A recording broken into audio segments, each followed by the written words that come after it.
on, everybody? Rob Pizzo back with episode number 3 of the Canadian Olympic men's hockey team Power Rankings. And this week, I really want to focus on the forwards. But to do that, we need to go back a little bit. If you remember when the NHL announced they would be heading back to the Olympic Games, I did a preview video with Justin Bourne from Sportsnet and Don Luszczyszyn from The Athletic.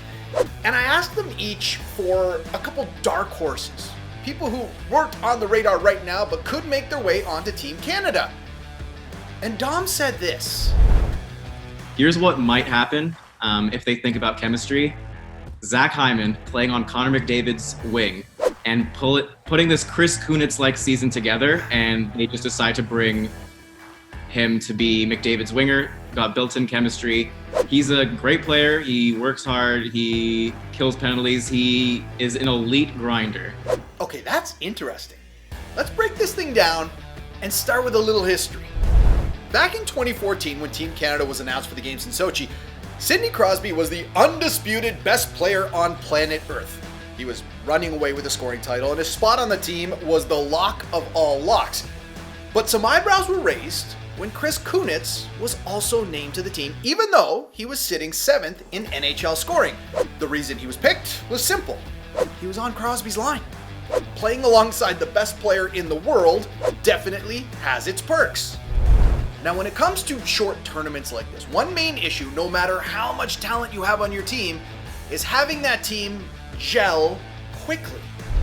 Chemistry is never guaranteed with players who don't regularly play together.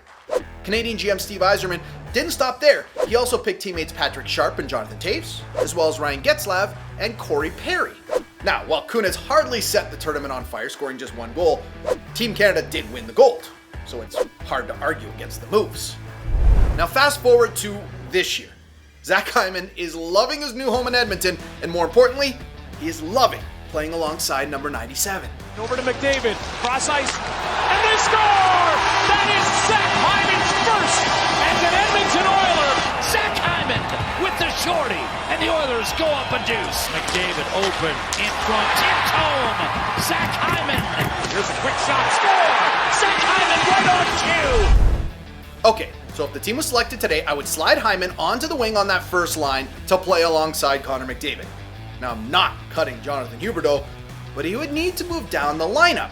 But with Mark Scheifele returning from that 2-week stint on the NHL's COVID protocol, my reluctance to change that ready-made second line, and Mark Stone also set to return from injury, he's kind of in no man's land for now. So I'll drop Huberdeau down to the third line, move Matthew Barzal, who is a righty, to the wing on the fourth line, and Mitch Marner finds himself on the outside looking in. I'm going to leave the blue line as is for now. And the blue ice is such a question mark, I'm not ready to do anything just yet. So there you have it, my first significant change, and we just got into November. See you in a couple weeks.